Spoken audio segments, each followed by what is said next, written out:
So one of the things that you can do in Terabox is go ahead and insert out charts and slides as needed. So to do that, you can go around over here onto a slide where you want to insert out chart, and then around over here on the top, you get the option to insert out chart. So there's different sort of charts that you can insert, as you can see right here. For example, there's the bar chart that you can go ahead and click, and there you go. There's the bar charts that's inserted.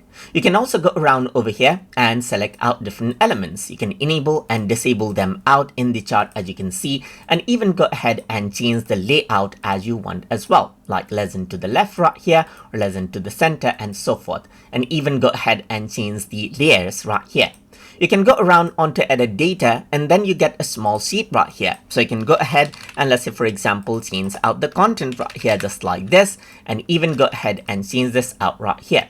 You can even go ahead right here and add in, let's say, series 2 right here just like this, and go ahead and add in the values as you want just like this as well. So if I were to go around over here, press OK, then you can see that these has been added out right here. So this is how you can go ahead and then work around with the chart. And apart from that, what I can also do is go ahead over here and insert out line graph right here.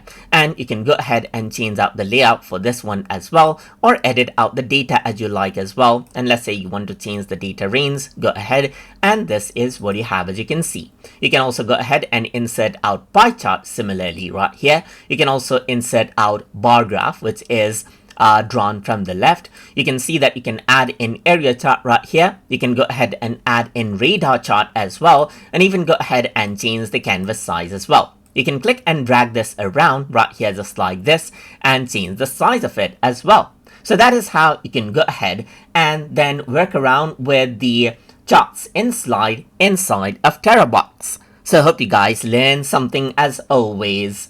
And as always, please like, comment, share, and subscribe.